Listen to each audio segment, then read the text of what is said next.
কোথায় গেল খাসির চর্বি প্রেমীরা? তাড়াতাড়ি বিনা রান্নাঘরে চলে আসুন, কারণ আজকে আমি রান্না করছি খাসির চর্বি কষা। তো সেটার জন্য একটা বড় কড়াই নিয়ে নিয়েছি, তার মধ্যে কিছুটা পরিমাণ সর্ষের তেল দিয়েছি। ভালো করে খুন্তি দিয়ে তেলটা নাড়াচাড়া দিয়ে তেলটা গরম হয়ে গেলে তাতে দিয়ে দেবো টুকরো করে রাখা আলু।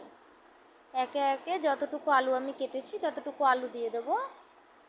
এবার আলুগুলো দেওয়া হয়ে গেলে ভালো করে নেড়ে চেড়ে নুন হলুদ দিয়ে আবারও ভালো করে খুন্তি দিয়ে নেড়ে নেব।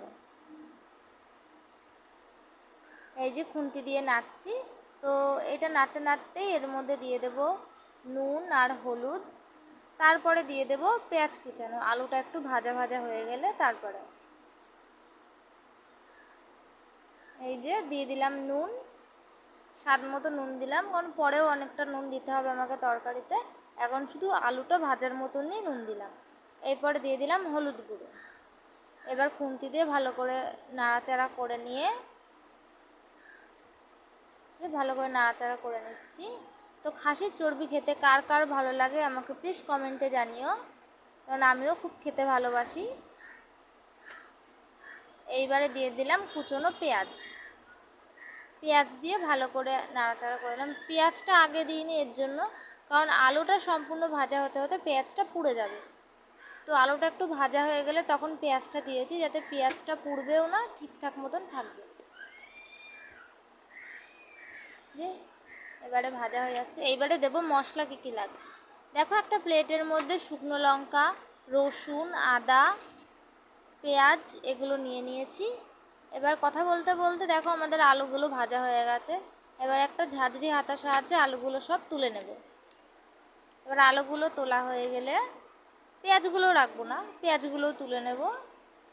তো দু চারটে থেকেই যাবে, ওতে কোনো দোষ নেই বা ক্ষতিও নেই, সব তো একসঙ্গে পেটের মধ্যেই যাবে। এই যে তুলে নিয়েছি।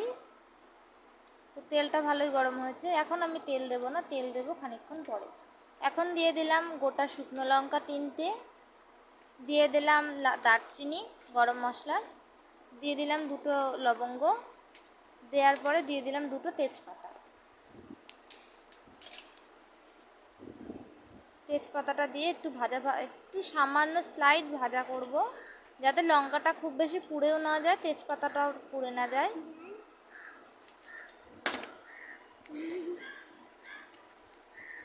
এই যে একটু ভাজা ভাজা হয়ে গেলে এর মধ্যে দিয়ে দেবো খাসির চর্বি, যেটার কথা আপনাদের বলেছিলাম। এটা অনেকেই লজ্জার খাতিরে দোকান থেকে কিনতে চায় না, কিন্তু যেটা পেটের মধ্যে যাবে সেটার জন্য লজ্জা কিসের, যেটা খাওয়া যাবে, যেটা এত সুস্বাদু খেতে।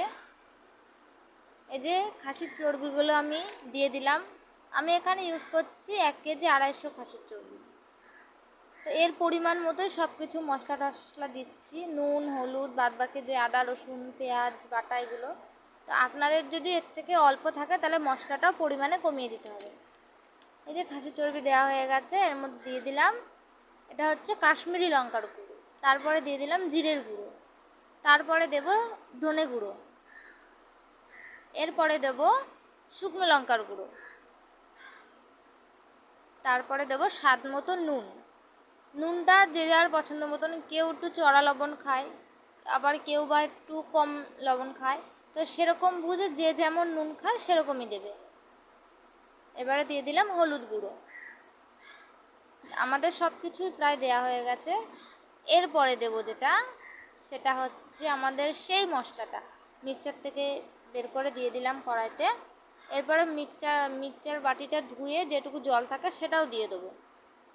তো এখন আমি আর কোনো জল ইউজ করব না এর মধ্যে, মিক্সচার বাটি ধুয়েই আমার যেটুকু জল এসে দিয়েছি সেটুকুতেই আমার এখন কাজ হয়ে যাবে। তো দেখো আশপাশ থেকে কিন্তু টকবক করে ফুটছে তরকারিটা। এটা একটু খুন্তি দিয়ে নাড়িয়ে চাড়িয়ে নিয়ে যাতে তলায় ধরে না যায় তরকারিটা।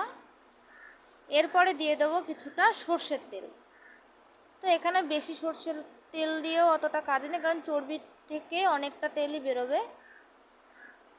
তো যারা খুব বেশি তেল মশলা খেতে পছন্দ করে তাদের জন্য ঠিকই আছে এটা। এবারে দিয়ে দিলাম সর্ষের তেল, তাই আমি অনেকখানি তেল ইউজ করেছি। তেল দেওয়া হয়ে গেছে। এরপরে আপনার হাতে যত ক্ষমতা আছে তাই দিয়ে তরকারিটা ভালো করে নেড়ে চেড়ে যাতে তলায় ধরে না যায়। তো বেশ নাড়িয়ে চাড়িয়ে নিয়ে দেখো কালারটা কিন্তু খুব সুন্দর আসছে আস্তে আস্তে।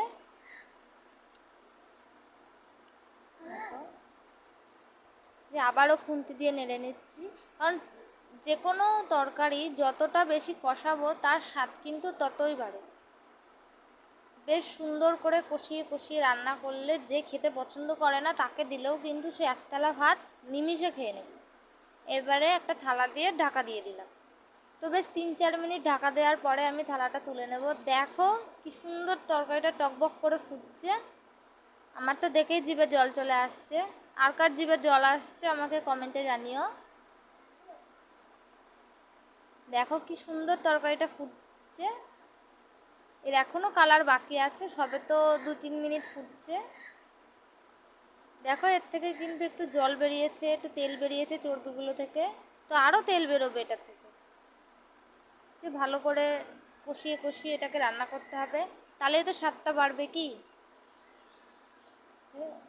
এটা কষানোর অপেক্ষা করছি যে কখন এটা কষবে, আর এক পিস তুলে জাস্ট মুখের মধ্যে দিয়ে দেবো।